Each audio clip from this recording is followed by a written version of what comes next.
Captain Jake Morrison stood quietly on the bridge of his ship, the UEC Defiance. His eyes were fixed on the main screen that showed space around them. What he saw there would have made most people run away in terror.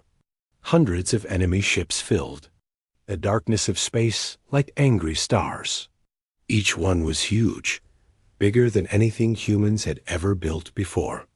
"Captain," said Commander Lisa Brooks from her position at the weapons control station. She turned to look at him with worry in her eyes. "They are sending us messages on all radio channels. The alien commander says his name is Admiral Kethfer. He wants us to turn off our engines and let them take our ship." Morrison was a man who had been in space for 20 years. His face showed the lines of someone who had seen many battles and made many hard choices. He looked at the screen again, counting the enemy ships. 300 warships from the Zephyrian Collective surrounded his single vessel. Each enemy ship carried enough weapons to destroy an entire planet. The Zephyrians thought they knew what they were dealing with. They had fought human ships before. Usually, human vessels were small exploration ships or cargo carriers with light weapons. The aliens expected an easy victory. They planned to capture the Defiance, take its crew prisoner, and learn about human technology. But they had made a terrible mistake. "What exactly did this Admiral Kethfer say to us?" Morrison asked, his voice calm and steady. Brooks read from her screen. "He says we have 30 minutes to shut down all our systems. Then we must prepare for their soldiers to come aboard our ship. He says if we do this, they will not kill us right away." Morrison almost smiled at that. The Zephyrians had no idea what kind of ship they had found. The Defiance was not like other human vessels. It was the first of a new type of warship, built in secret shipyards far from Earth. The ship carried technology that had never been used in real combat before. Everything about it was designed for one purpose: to fight behind enemy lines against impossible odds. Chief Engineer Ryan Blake looked up from his station. "Captain, all our special systems are ready. The new engines are working perfectly. All weapon systems are loaded and ready to fire." Morrison nodded. Blake was one of the few people who truly understood what the Defiance could do. The ship's engines could bend space around them, making them invisible to enemy sensors. Their weapons could appear from nowhere and strike with deadly force. The ship could repair itself, build new weapons, and operate alone for years without any help from Earth. "Miss Brooks," Morrison said slowly, "please send a message back to Admiral Kethfer." "What should I tell him, sir?" "Tell him thank you for his kind offer, but we must refuse." The bridge crew looked at each other with concern. They all knew what this meant. Refusing the alien demand meant they would have to fight. One human ship against 300 alien warships. The mathematics seemed impossible, but Morrison had confidence in his ship and his crew. He walked to the center of the bridge and pressed a button that activated the ship's internal communication system. "Attention all crew members," his voice echoed through the ship. "This is your captain speaking. We are about to begin combat operations against enemy forces. All personnel should go to battle stations immediately. This is not a drill." Throughout the ship, men and women hurried to their positions. They had trained for years for this moment, but none of them had expected their first real battle to be against such overwhelming numbers. Lieutenant Commander Alex Carter took his place at the main weapons control station. He was young for his rank, but he had proven himself to be brilliant at space combat tactics. His job was to coordinate all the ship's weapons during battle. "Captain," Carter said, "I have identified the enemy formation. They are arranging themselves in a standard attack pattern. The biggest ships are in the center, with smaller vessels forming protective circles around them." Navigation Officer Emma Davis studied her instruments carefully. She was responsible for flying the ship during combat. Her job would be the most important of all, because the Defiance's survival depended on staying hidden and moving unpredictably. "All navigation systems are ready, Captain," Davis reported. "The new engines are responding perfectly to all commands." Morrison looked around his bridge one more time. These people had volunteered for the most dangerous mission in human history. They had left Earth knowing they might never return. They had trained for years to operate the most advanced warship humanity had ever constructed. Now it was time to see if all that preparation would be enough. "Activate the cloaking system," Morrison ordered. Blake's hands moved quickly over his controls. Deep inside the ship, machines that existed nowhere else in the galaxy began to work. They created fields of energy that bent light and radio waves around the ship's hull. To enemy sensors, the Defiance simply disappeared.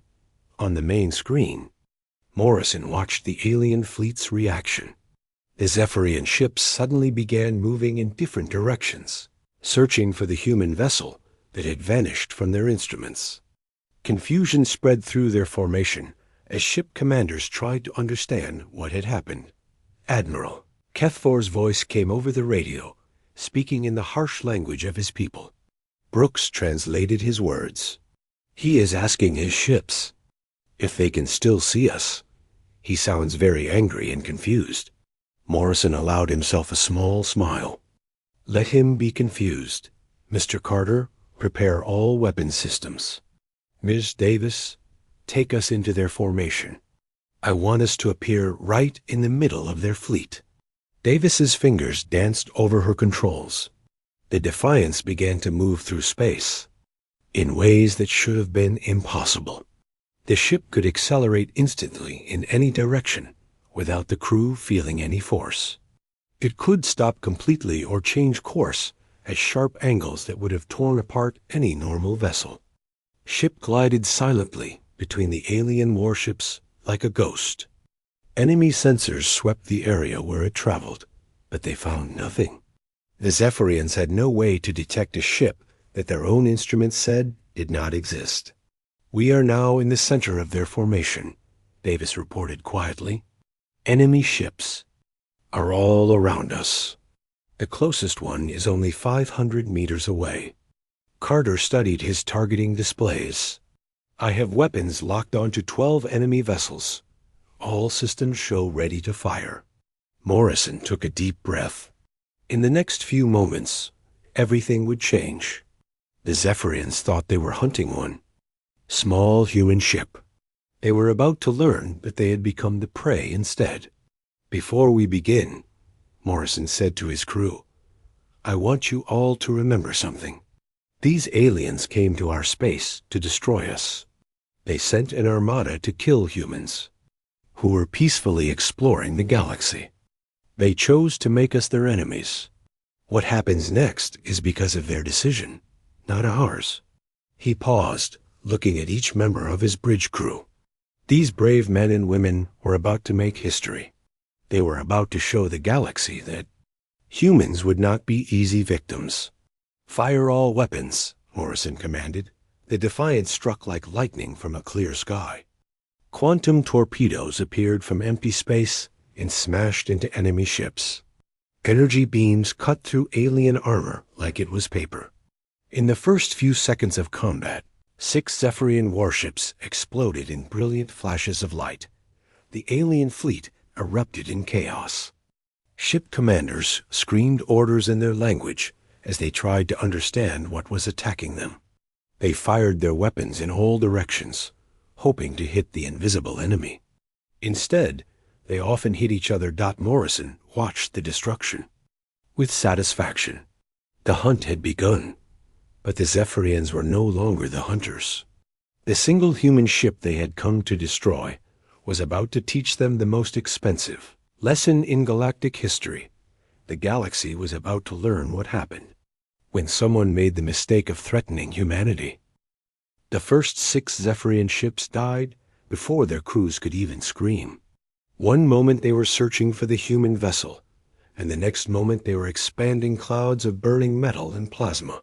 The Defiance had struck without warning, appearing just long enough to deliver death. Before vanishing again into the darkness of space, Admiral Kethvar stood on the bridge of his flagship, the Dominion spear, watching his formation fall apart.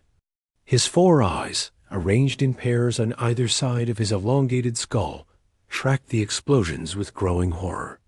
In 30 years of military service, he had never seen anything like this.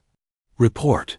He barked at his sensor officer, his voice making the harsh clicking sounds of the Zephyrian language. "Sir, we cannot locate the human ship," the officer replied, his voice shaking with fear. "Our instruments show no trace of it anywhere in the battle area. But it must be here somewhere. Ships do not simply disappear." On the Defiance, Lieutenant Commander Alex Carter watched his targeting display with cold satisfaction. Each red dot on his screen represented an enemy warship. Each time he pressed the firing button, one of those dots disappeared forever. "Target acquired," he said calmly to Captain Morrison. "Enemy cruiser, bearing 270, range 800 meters. Fire," Morrison replied without emotion. The invisible human ship unleashed another barrage of quantum torpedoes. The Zephyrian cruiser, a massive vessel that had served in the collective fleet for over 50 years, split in half. Its crew of 300 aliens died instantly as their ship's atmosphere rushed into space. Navigation Officer Emma Davis guided the Defiance through the enemy formation like a deadly phantom. Her hands moved smoothly over her controls, taking the ship through impossible maneuvers that confused and terrified the aliens. The Defiance could turn sharply without slowing down, accelerate in any direction instantly, and move in ways that seemed to break the laws of physics. "Moving to next attack position," Davis reported. "Enemy formation is beginning to scatter. They are losing discipline." She was right. The Zephyrian fleet, which had started the battle in perfect military formation, was now breaking apart. Ship commanders, unable to see their enemy and watching their vessels explode around them, began making their own decisions. Some tried to retreat. Others fired wildly in all directions. A few attempted to ram the space where they thought the human ship might be. Chief Engineer Ryan Blake monitored the ship's cloaking system from his station. The technology that made them invisible was working perfectly, but it required enormous amounts of power. He had to balance the energy needs of the cloaking device with the ship's weapons and engines. Cloaking system operating at full efficiency. Blake reported, "We can maintain invisibility for another 4 hours at current power usage." Morrison nodded. 4 hours would be more than enough time to destroy the entire Zephyrian fleet. He turned to Communications Officer Ben Taylor. "Mr. Taylor, are you monitoring alien communications?" "Yes, sir," Taylor replied. "The enemy ships are reporting to their commander that they are under attack by multiple human vessels. They believe we are an entire fleet, not just one ship." Morrison smiled grimly. The confusion was perfect. By attacking from different angles and positions, the Defiance was creating the illusion that many ships were involved in the battle. The Zephyrians had no way to know that all the destruction was coming from a single vessel. Admiral Kethvar received panicked reports from his ship commanders. Each captain claimed to be under attack by different human vessels. Some reported seeing ships attacking from above, others from below. Several claimed they were being attacked by ships on all sides at once. "How many human ships are we fighting?" Kethvar demanded. His intelligence officer, a thin Zephyrian with nervous gestures, studied the incoming reports. "Sir, based on the attack patterns, we estimate between 10 and 20 enemy vessels. They appear to be using some kind of cloaking, technology we have never encountered before." Kethvar's confidence began to crumble. The intelligence reports had said humans were a weak species with primitive technology. They were supposed to be easy targets, not invisible ghosts that could destroy his ships without being seen. On the Defiance, the crew worked with deadly precision. Each person knew their job perfectly, and they had trained together for years. They moved like parts of a single machine, each action coordinated with the others. Dr. Sam Rodriguez, the ship's science officer, analyzed data from each attack. His job was to learn everything possible about Zephyrian technology and find weaknesses they could exploit. "Captain," Rodriguez said, "I have identified a pattern in their defensive systems. Their shields recharge from the bottom up. If we attack from below, we can penetrate their defenses more easily." Carter immediately adjusted his targeting strategy. The next 3 ships he destroyed were attacked from underneath, and they died. Even faster than the previous ones. Medical officer Dr. Claire Bennett prepared her medical bay for possible casualties. But so far, no one on the Defiance had been injured. The alien weapons could not hit what they could not see. 2 hours into the battle, half of the Zephyrian fleet was gone. Burning wreckage floated through space where proud warships had once sailed. The survivors were scattered across a wide area. No longer fighting as a coordinated force, Admiral Kethfor made a decision that would haunt him for the rest of his life. He opened a communication channel to the collective high command on the homeworld of Kethmora. "This is Admiral Kethfor," he said, his voice heavy with defeat. "The mission has failed. The humans are not what our intelligence reports claimed. They possess technology far beyond our understanding. A single human ship is systematically destroying my entire fleet." The response from high command was immediate and angry. "That is impossible, Admiral. Our reports clearly state that humans are a primitive species. They cannot possess such advanced technology." "I am watching my ships die around me," Kethfor replied. "Whatever your reports say, the reality is different. These humans have cloaking technology that makes their ships completely invisible. They can appear anywhere, attack without warning, and disappear again. They are destroying us piece by piece." On the Defiance, Taylor intercepted this communication. He quickly translated it for Captain Morrison. "Sir, the alien commander is asking his homeworld for help. He is telling them about our cloaking technology and requesting immediate reinforcements." Morrison's eyes lit up with interest. This was an unexpected opportunity. "Can you trace that communication signal back to its source?" "Yes, sir," Taylor replied, working quickly at his controls. "The signal is going to a star system approximately 40 light years from here. I am detecting multiple planets and what appears to be a heavily defended homeworld." Commander Lisa Brooks looked up from her tactical display. "Captain, if we can trace their communications, that means we now know where their homeworld is located." Morrison realized the full implications of what had just happened. The Zephyrians had made another mistake. In their panic and desperation, they had revealed the location of their most important world. They had given the Defiance a target that could end this war completely. "Mr. Carter," Morrison said, "continue the attack. I want the rest of this fleet destroyed within the next hour." "Yes, sir," Carter replied, already selecting his next targets. The Defiance continued its deadly work. Ship after ship exploded as the invisible human vessel moved through the scattered alien formation. The Zephyrians tried everything they could think of. They fired energy nets into space, hoping to catch the cloaked ship. They detonated nuclear weapons randomly, trying to damage their unseen enemy. They even began ramming each other, thinking other Zephyrian ships might be the disguised human vessel. Nothing worked. The Defiance was like a ghost in the void, striking from the darkness and disappearing before the aliens could respond. 3 hours after the battle began, only 50 Zephyrian ships remained out of the original 300.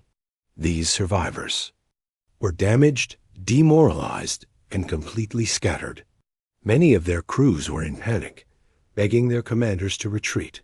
Admiral Kethfor, his flagship now alone and surrounded by the wreckage of his fleet, made one final transmission to his homeworld.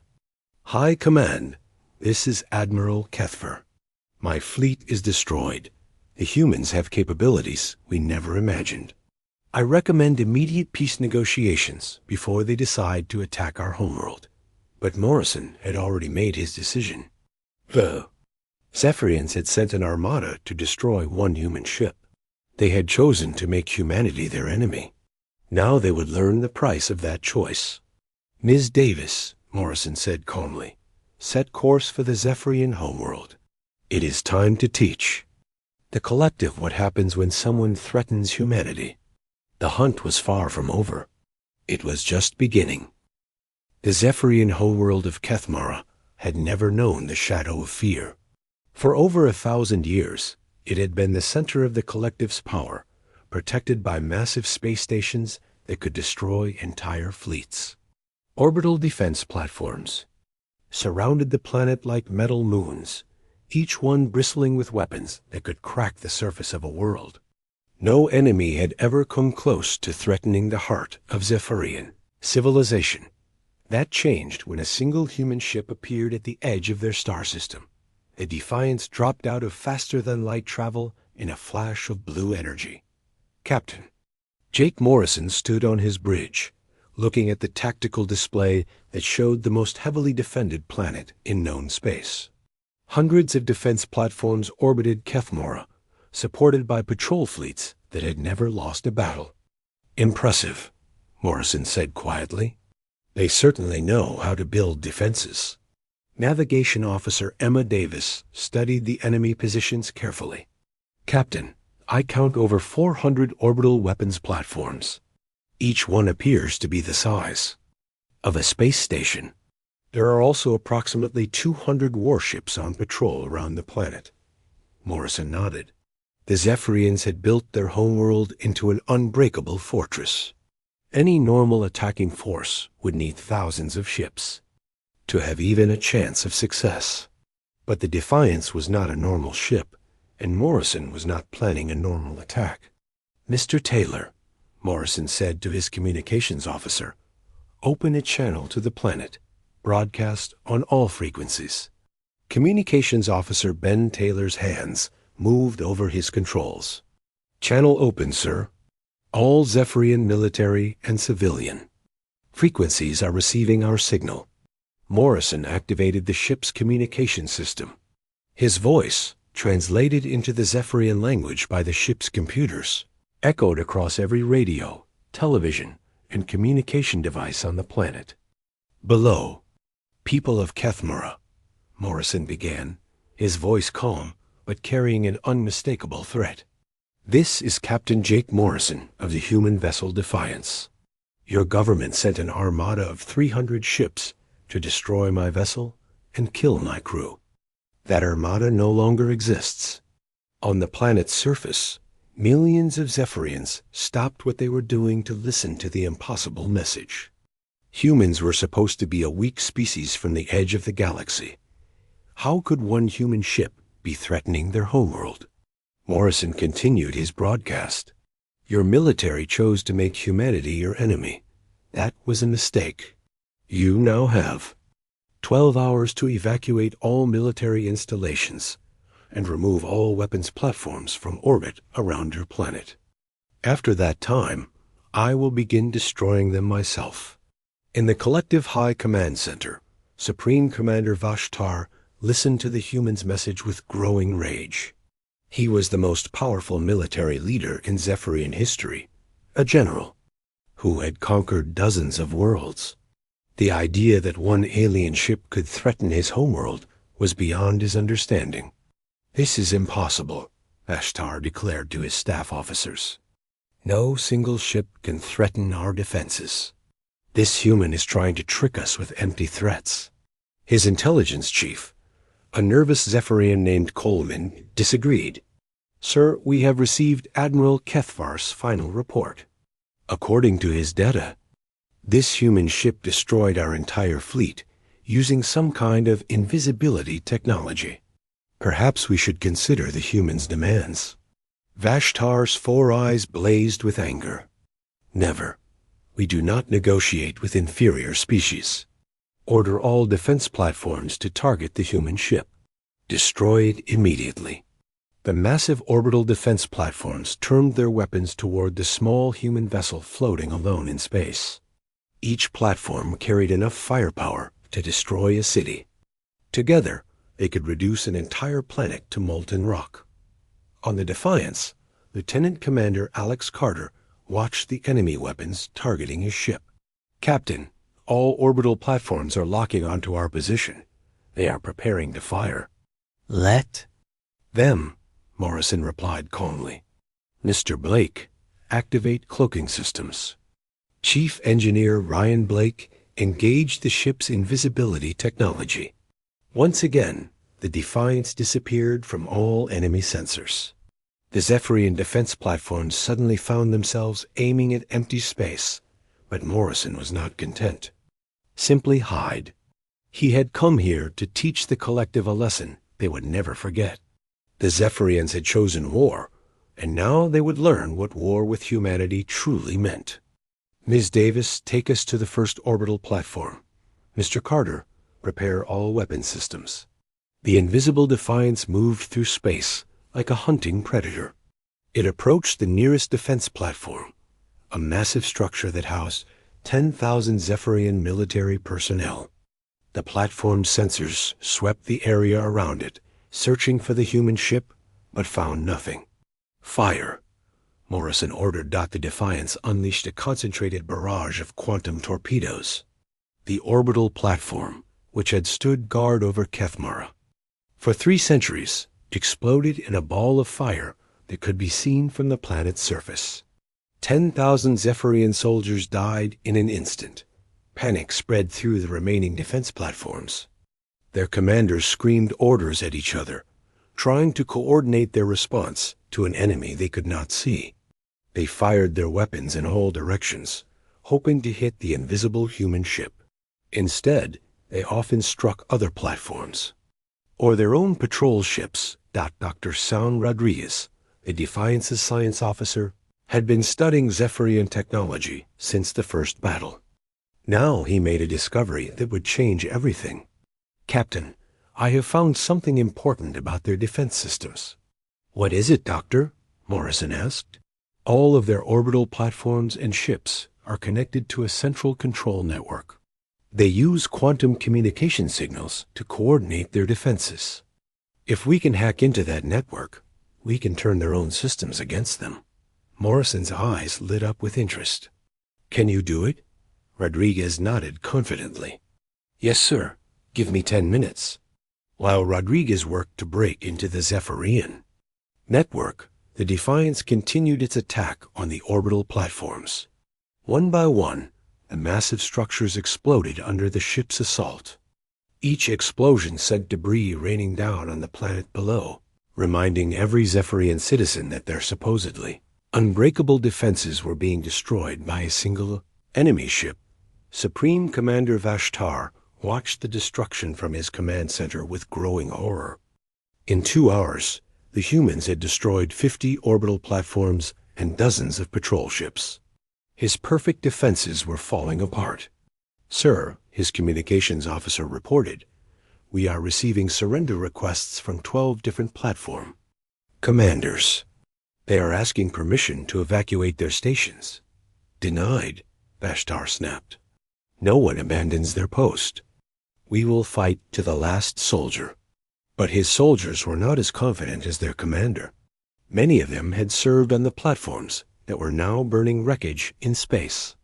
They knew they were fighting an enemy they could not see, could not predict, and could not defeat. Dr. Rodriguez finally broke through the Zephyrian security systems. "Captain, I have access to their central network. I can now control any of their military systems." "Excellent, Doctor. Show me what you can do." Rodriguez's fingers danced over his controls. On the tactical display, Morrison watched as 3 Zephyrian Heath patrol ships suddenly turned their weapons on their own defense platforms. The platforms, confused by orders from their own network, began firing on each other. "Impressive," Morrison said. "Continue the attack, but focus on military targets only. I want their civilian population to see what is happening. but I do not want to harm innocent people. The battle continued for 6 more hours. The Defiance moved through the Zephyrian defenses like a ghost, appearing only to deliver death before vanishing again.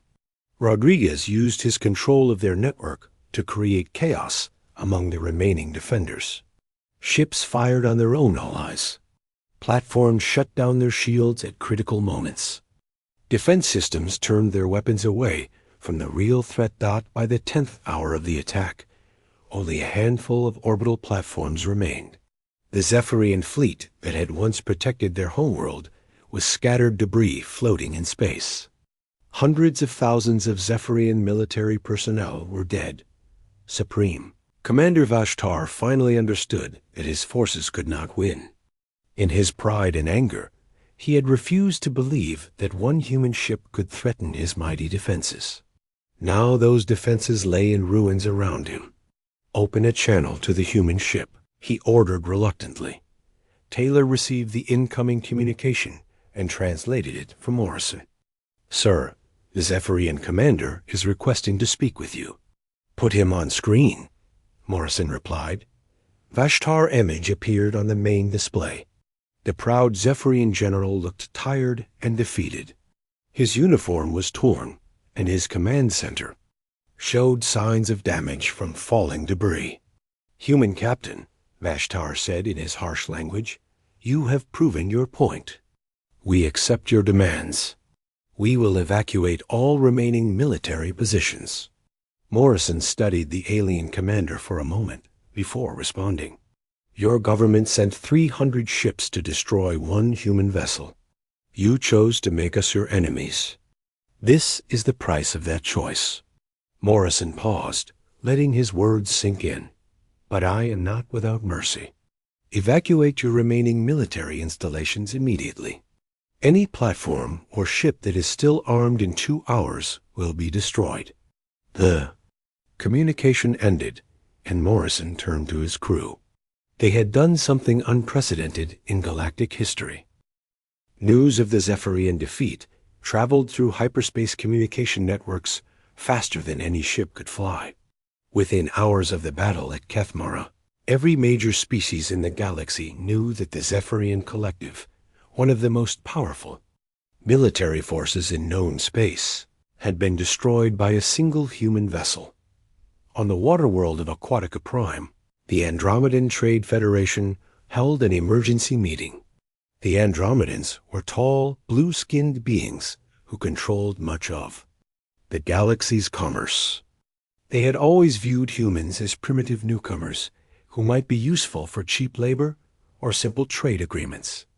Chancellor Rieftel, the Federation's leader, floated in his ceremonial water tank as he addressed the council. "The reports from Kethmara are confirmed. One human ship has destroyed the entire Zephyrian home defense system. This changes everything we thought we knew about human capabilities." His trade minister, a nervous Andromedan named Coraldin, presented the latest intelligence data. "Chancellor, our analysis shows that human technology is far more advanced than we believed. If they can do this with one ship, what could they accomplish with a full fleet?" The room fell silent as the council members considered the implications.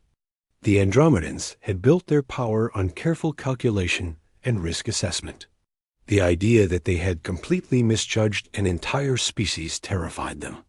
"Send an immediate message to the human government on Earth," Chancellor Rieftal ordered. "Offer them exclusive trade agreements, technology exchanges, and full membership in our commercial alliance. We must establish friendly relations before they decide we are their enemies." Similar meetings were taking place across the galaxy. Species that had never heard of humanity were suddenly desperate to learn everything about them. Governments that had ignored human diplomatic requests were now begging for contact. On the crystal world of Lumina, the crystalline consortiums, greatest strategic minds worked day and night to understand what had happened. The consortium was famous throughout the galaxy for their ability to analyze and predict military conflicts. They had advised dozens of species on warfare and strategy.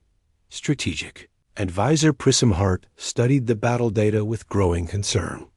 The crystallins were beings made of living crystal who could process information faster than any organic brain. Even with their superior intelligence, they could barely comprehend what the humans had accomplished. The mathematics are impossible. Prism Hart announced to the emergency council session, no single ship should be able to defeat the Zephyrian defenses. Yet the evidence is undeniable. The humans possess technology that breaks our understanding of warfare itself. Elder Crystal Mind, the oldest and wisest of the consortium, pulsed with worried light patterns. If this is what humans can do with one experimental ship, we must assume their full military capabilities are beyond our ability to calculate. We have no choice but to treat them as the galaxy's new dominant power. The consortium immediately began drafting new strategic assessments. Every military plan they had created over the past century suddenly needed to be rewritten to account for human capabilities. Meanwhile, Ambassador Helen Parker sat in what had been her prison cell on a Zephyrian diplomatic station. For 3 months, she had been held captive while the collective tried to extract information about human technology and military strength. Her guards had treated her with contempt, viewing her as a representative of an inferior species. Same guards approached her cell with fear and respect. The station commander, a proud Zephyrian who had mocked her people just days before, unlocked her door personally. "Ambassador Parker," he said in careful, respectful tones, "the collective high command has ordered your immediate release. We apologize for any inconvenience you may have experienced during your stay." Parker almost laughed at the sudden change in attitude. 3 days ago, these aliens had been threatening to execute her. Now they were treating her like visiting royalty. "I assume this change of heart has something to do with recent military developments," she said calmly. The station commander's 4 eyes looked away in embarrassment. "Your ship, the Defiance, has proven that we may have underestimated human capabilities. The High Command wishes to open immediate diplomatic negotiations with your government." Parker was escorted to the station's best quarters and given access to their communication systems. Her first message to Earth described a galaxy in complete chaos. Former enemies were begging for peace treaties. Neutral species were offering alliance agreements. Everyone wanted to be humanity's friend. On Earth, President Martinez read Parker's report with amazement. Just weeks ago, humanity had been struggling to gain recognition as a minor galactic power. Now they were being treated as the most important species in known space. "Schedule meetings with all the species requesting diplomatic contact," Martinez ordered his staff. "But make it clear that we will negotiate on our terms, not theirs." The president's science advisor, Dr. Williams, brought him updated intelligence reports. "Mr. President, our monitoring stations are detecting massive changes in galactic military spending. Every major species is frantically trying to upgrade their weapons and defenses. They are all preparing for the possibility of war with us." Martinez frowned at this news. "Are they planning to attack us?" "No, sir," Dr. Williams replied. "Our analysis suggests they are too afraid to attack directly. Instead, they appear to be building defensive coalitions. Several species are forming new military alliances specifically designed to contain human expansion." This was the darker side of the Defiance's victory. By demonstrating humanity's power so dramatically, Captain Morrison had made his species feared throughout the galaxy. Fear could be useful, but it could also create dangerous enemies. On the Defiance itself, Captain Morrison received reports from across human space. The ship was now stationed in the former Zephyrian territory, maintaining order as the collective's government collapsed. Other human ships were arriving to help establish control over the conquered systems. Communications Officer Ben Taylor brought Morrison the latest intelligence summary. "Captain, we are receiving diplomatic messages from over 40 different species. Most are offering alliance or trade agreements. However, several appear to be forming military coalitions against us. Morrison was not surprised by this development. Fear makes people do stupid things, Mr. Taylor. Some species will choose diplomacy, others will choose military preparation. We need to be ready for both. Chief Medical Officer Dr. Claire Bennett had been treating Zephyrian survivors from the destroyed defense platforms.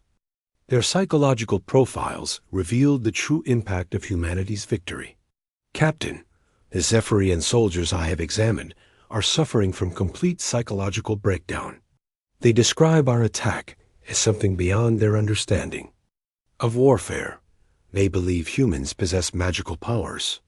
This gave Morrison an idea. If the galaxy believed humans had mysterious abilities, that belief could be more powerful than any weapon. Doctor, make sure some of those survivors are released to return to their families. Let them spread their stories about what they experienced. Engineer. Ryan Blake monitored quantum communication networks across the galaxy and discovered something disturbing. Captain, I am detecting coordinated military communications between the Hegemony Alliance, the Stellar Federation, and the Imperial Worlds. They appear to be sharing information about our capabilities and discussing joint defense strategies. Morrison studied the intelligence reports carefully. The galaxy's three largest military powers were working together for the first time in centuries. They were united by their fear of humanity.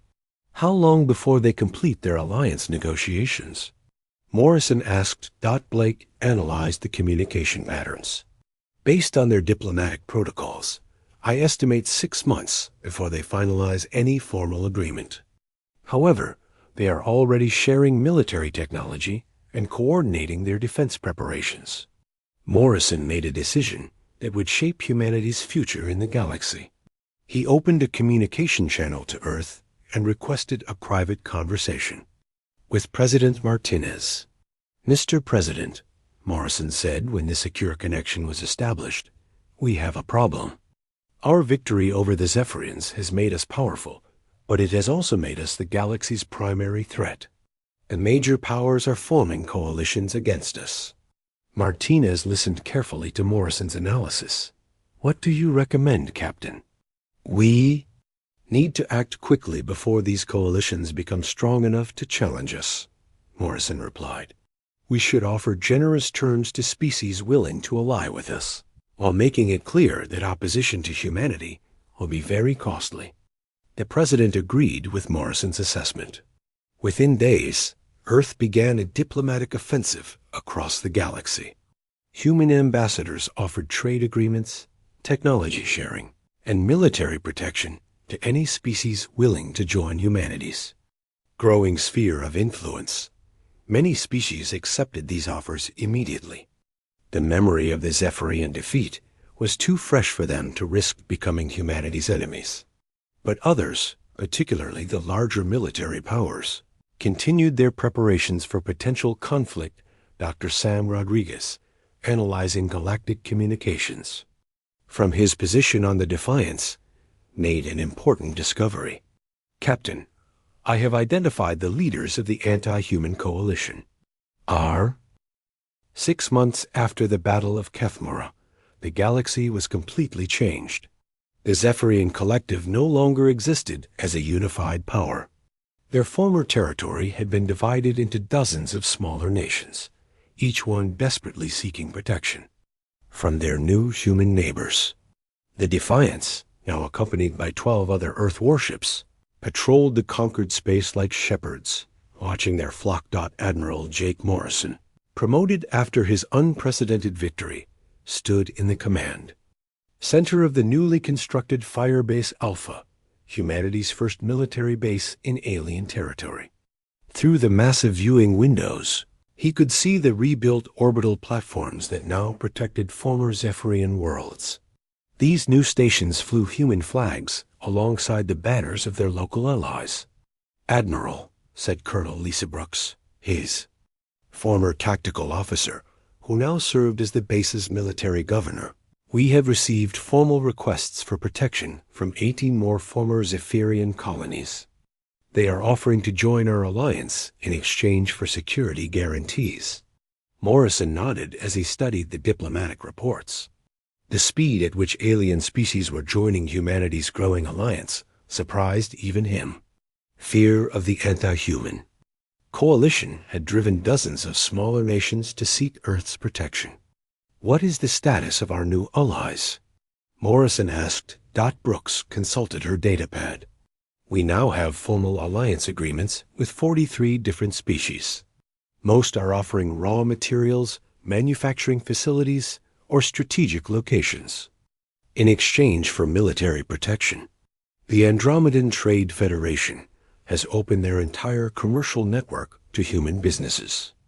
This rapid expansion of human influence worried some people on Earth, but Morrison understood its necessity. The three major galactic powers were still building their anti-human coalition. Humanity needed allies to balance against that growing threat. Cultural Affairs Officer Nancy Clark entered the command center with her daily report on the occupied territories. Her job was to ensure that human rule was fair and beneficial to the alien populations under their control. Admiral Clark: Syed, I have visited 12 former Zephyrian worlds this week. The local populations are adapting well to human administration. Our policies of rebuilding infrastructure and protecting civilian rights have gained significant support among the common people. Morrison was proud of this achievement. Unlike many conquering powers throughout galactic history, humanity had chosen to improve the lives of their conquered subjects rather than exploit them. This approach was winning hearts and minds across the former collective territory. Any problems or resistance movements? Morrison asked. Very little, sir, Clark replied. A few former Zephyrian military officers are organizing small guerrilla groups, but they have almost no popular support. Most aliens in our territory seem to prefer human rule to their old government. Intelligence Officer Matt Thompson arrived with the latest reports from human spy networks across the galaxy. His news was less encouraging than Clark's report. Admiral, our agents report that the anti-human coalition is almost ready to act, Thompson said grimly. The Hegemony Alliance, Imperial Worlds, and Stellar Federation have completed their military agreements. They are calling themselves the Galactic Defense League, and they claim their purpose is to protect the galaxy from human aggression. Morrison studied the intelligence data carefully. The three powers had combined their fleets into a force of over 2,000 warships. It was the largest military alliance in galactic history, and it existed for one purpose: to destroy humanity's growing power. What are their immediate plans? Morrison asked. They intend to attack our outer colonies first, Thompson replied. Their strategy is to cut off our expansion and force us back to Earth's solar system. They believe that without our conquered territory, humanity will return to being a minor power. Morrison smiled grimly at this analysis. The coalition leaders still did not understand what they were dealing with. They thought in terms of traditional warfare, where victory went to the side with the most ships and the biggest weapons. They had not learned the lessons of Kethmara. Mr. Thompson, send a message to Earth. Tell President Martinez that we will need additional ships and supplies for extended combat operations. Also, request permission to begin Phase 2 of our expansion. Plan. Phase 2 was humanity's secret weapon against the Coalition. While the aliens focused on building bigger fleets, human scientists had been developing new technologies based on data captured from the Zephyrians. The next generation of human warships would make the Defiance look primitive by comparison. On Earth, President Martinez met with his military advisors to discuss Morrison's request. The president had been transformed by the events of the past 6 months. When the crisis began, he had been the leader of a small, struggling nation trying to find its place in galactic society. Now he was the head of the galaxy's fastest-growing superpower. Admiral Morrison is requesting 12 additional battle groups and authorization to begin aggressive expansion operations, General Stevens reported to the President. He believes we need to strike first before the coalition completes its preparations. Martinez studied the strategic projections on his desk. Earth's shipyards were working day and night to build new vessels, but they were still vastly outnumbered by the coalition forces. However, the President had learned to trust Morrison's judgment. "Approved," Martinez said. "Tell Admiral Morrison he has full authorization to protect human interests by any means necessary." Back on Firebase Alpha, Morrison received Earth's authorization with satisfaction. He immediately called a meeting of his senior staff to plan their response to the coalition threat. Captain Emma Davis, now commanding the newest human warship, the UES Retribution, participated in the meeting by holographic communication. "Admiral, my ship's stealth systems are even more advanced than the Defiance's original design. We can penetrate enemy territory without being detected." Morrison nodded. The Retribution and its sister ships represented the best of human military technology. Each vessel incorporated lessons learned from the Zephyrian conflict and improvements developed by human scientists. "Captain Davis, I want you to take a battle group to the Hegemony Alliance border. Your mission is reconnaissance, but if they attack first, you have permission to respond with full force."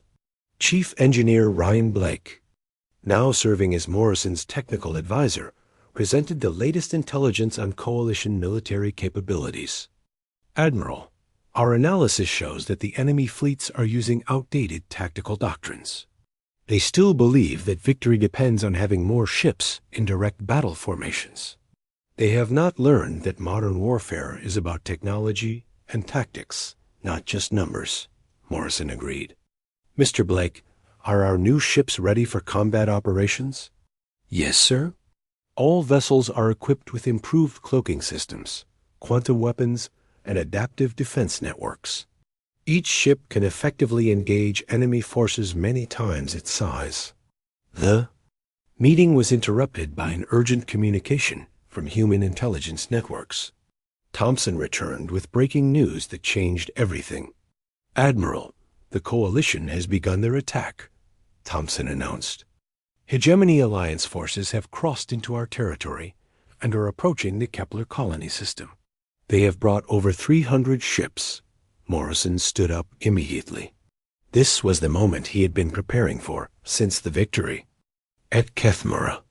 The Coalition had finally decided to test humanity's strength directly. "All ships to battle stations," Morrison ordered. "Captain Davis, take your battle group to intercept the enemy fleet. Captain Rodriguez, prepare the Defiance for immediate departure. We are going to show the galaxy what happens when someone threatens human colonies." The Battle of Kepler would become one of the most famous conflicts in galactic history.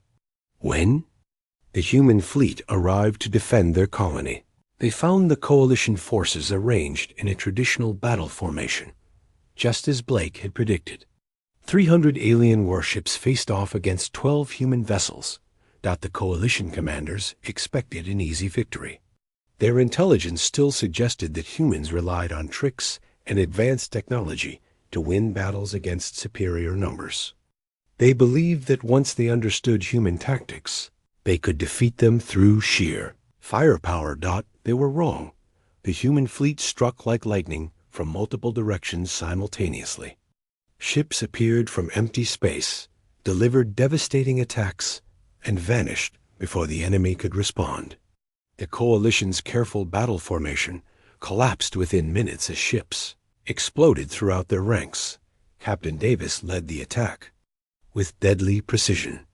The Retribution and its escorts moved through the enemy fleet like ghosts, appearing wherever they could do the most damage. Coalition commanders screamed orders at their subordinates, but their ships could not target enemies they could not see.